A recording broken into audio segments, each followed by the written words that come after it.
I'll ask questions regarding skin. In this modern era, we have too much information. Too many influencers, too many doctors, dermatologists.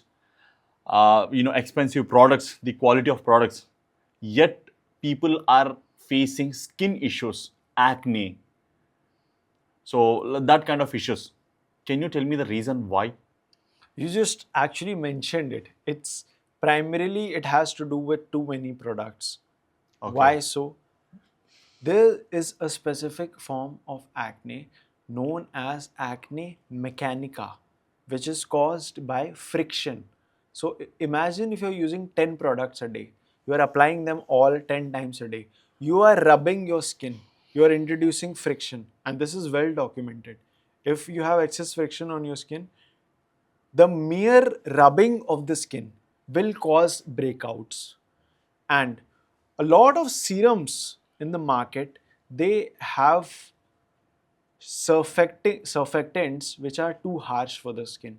So these surfactants are added in order to allow the penetration of the actives into the deeper layers of the skin, which is, by the way, not required. Niacinamide serums are the prime example of it. You will see niacinamide serums at a formulation of 10%, and it has surfactants and penetration enhancers such as propylene glycol. But you don't need any of it. Just good, plain old good niacinamide 2 to 5%, which is added to a moisturizer. It's going to be more effective than a niacinamide serum because it's not going to irritate your skin.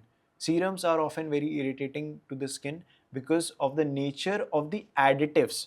In the niacinamide serum, it's not the niacinamide that's the problem, it's the other ingredients that are added to that serum. And it's the rise of these serums in particular which are problematic. Cleansers, thankfully, we are almost over with that era. But 5 or 10 years ago, you would have found a lot of scrubs in the market. Yes. So they had those beads, harsh particles, which were supposed to clean your skin. Yes. But it just, all it does is irritate your skin. Okay. And I think you have to give credit to these some of these influencers too, who are teaching people to apply tomato on the skin, to apply potato on the skin, and to apply honey on the skin. Yo. See, some of these compounds are helpful, but the reason is just ridiculous. Why apply tomato tomato slices, potatoes on your skin? Why? Because it has lactic acid. Are you serious? What is the percentage of lactic acid present in it? 0.001. Is that going to help? When you Okay. are applying 20 of those products, it's obviously going to be problematic. Not every food is compatible with the skin. Just because you can eat it does not mean you can apply it anywhere on the body. The prime example of it is salt. You can eat salt, but can you apply it on your skin? No. You can eat salt. Can you pour it on your in your eyes? You can eat lemon, but can you pour it on your eyes? No. That's the reason. It's a food. You're supposed to eat it. You're not supposed to apply it unless we have very good evidence behind that. And here is the main question of this podcast. How diet affects acne, Yeah. pimples? This is my biggest problem with dermatologists. I should say a majority of dermatologists, not all dermatologists, they don't seem to care about it at all. Diet has a very strong effect on acne, much more than it has on hair fall forms such as androgenetic alopecia. In fact, your diet can be the primary and the only reason behind your acne. And if that is the case, once you fix your diet, your acne will be gone, and it will be gone forever. The biggest culprit, no, I'll not get into the obvious. If you're eating junk food, fried, oxidized fatty acids, empty calories, sugar is strongly linked to acne.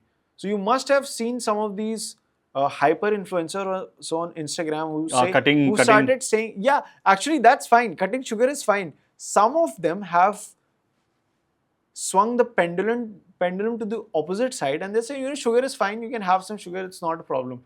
It is definitely a problem. Sugar is empty calories. There are certain populations where sugar is actually helpful. Individuals that require it, such as endurance athletes, the individuals who have to run a marathon. Okay. But for general population, it's actually a pretty good idea to eliminate sugar. It is not going to lead to any so-called eating disorder. Okay.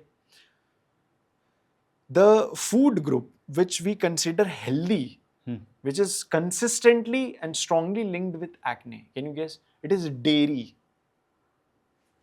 And the reason, we have identified the reason, it's the insulin index of dairy. You must have heard glycemic index, right? Yes, yes. Glycemic index is a measure of blood glucose response. glucose. But insulin index is a measurement of the hormone insulin after you consume a particular food. So whey protein, for example, it has a low glycemic index, but it has a very high insulin index. And out of all forms of dairy, whey protein isolate and skimmed milk, so low fat milk, has the strongest correlation with acne. So high fat milk, it triggers acne. Low fat milk, it triggers acne even more. Skimmed milk, it triggers acne the most. Can you believe it? The less fat you have in milk, the more problematic it becomes. Interesting, right? Yeah. What I also find is that if you are an acne prone individual, you have oily skin, you get acne, one of the best things you can do to improve the condition of your skin and to reduce your pimples is to completely eliminate whey and switch to other forms of protein. It could be chicken, it could be fermented yeast protein if you are a vegan, and also try to reduce dairy intake as much as possible. Now, this comes with a problem. Your calcium intake can be compromised. So you have to it takes careful planning to pull it off while still being healthy. Yet another famous food that is supposed to be healthy, but it has a very strong link to acne. Can you guess? Dark chocolate.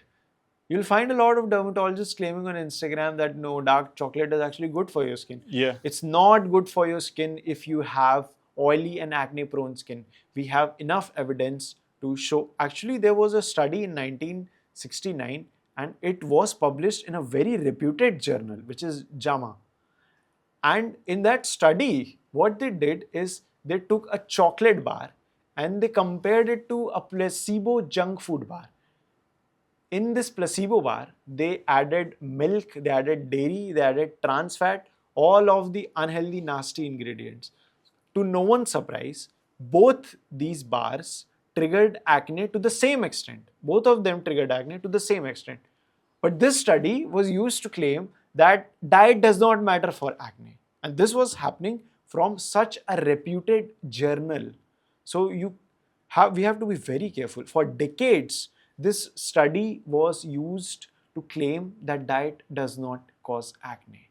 It was only in 2011 and after the studies after 2011 wherein we have found a very strong dose dependent link of acne and dark chocolate. For the people who are facing problems with acne, many doctors suggest isotretinoin. So how safe it is to use and for the long term? Okay. Isotretinoin is actually very effective for the treatment of acne. It would be accurate to say that it is one of the most effective treatments, medications that we have for acne. However, it is not safe. We have very well documented randomized controlled trials that have measured reduction in testosterone levels after just 3 to 4 months of isotretinoin. Isotretinoin also affects muscle recovery, exercise performance. It is linked to depression and anxiety.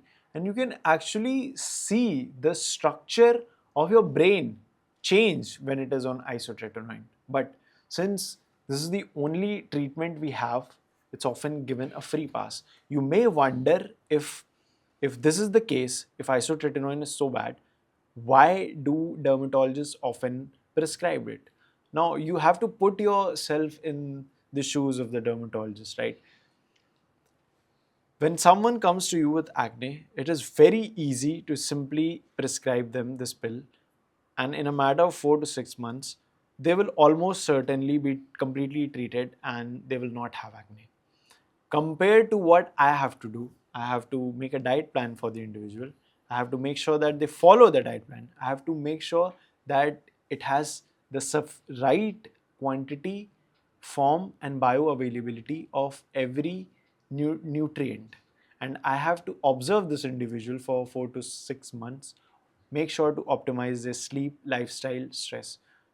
You can imagine it takes a lot of work for me to do with a given individual, right? How easy it would be if the problem could be solved with just one drug. You take a pill and it's sorted. I will say it again. It treats acne, and in most users, around 60 to 70% of users, it permanently cures acne for life. But at what cost?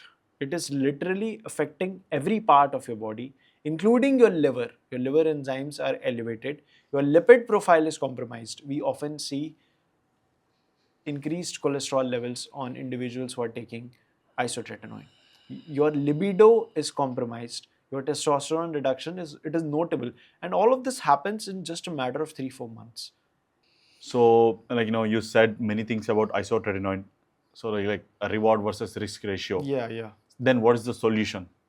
See, the first and foremost thing is you have to make sure that you follow the dietary guidelines that I just shared, and you follow it to the T, which means you have to follow it 100%. You can't afford to follow it 30, 40, or 50%.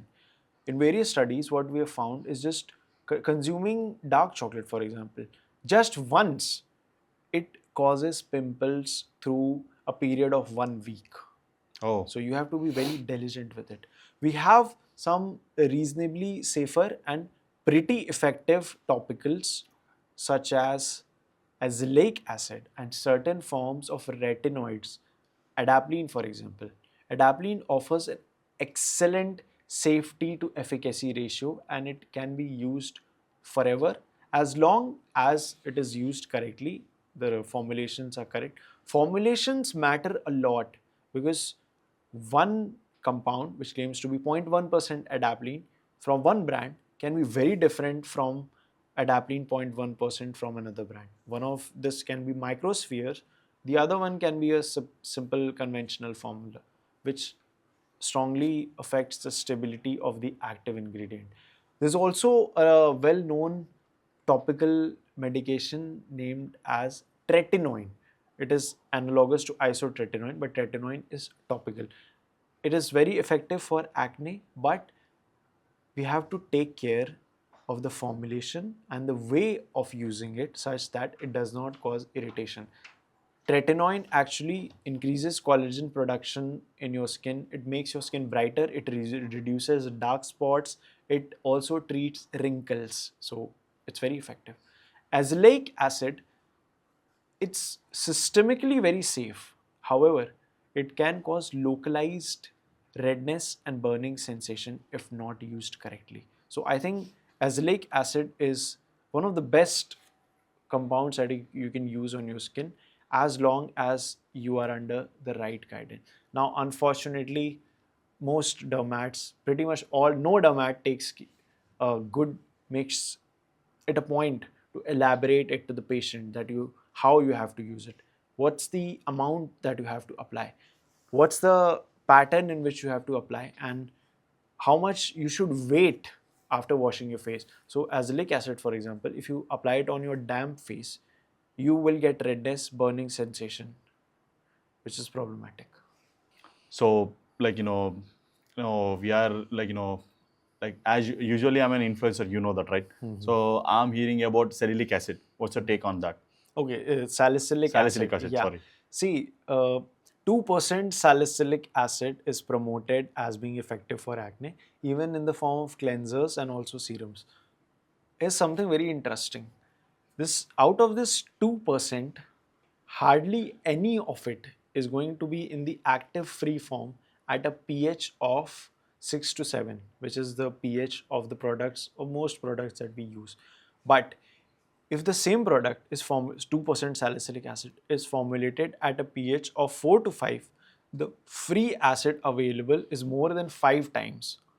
So 2% salicylic acid, 2% salicylic acid.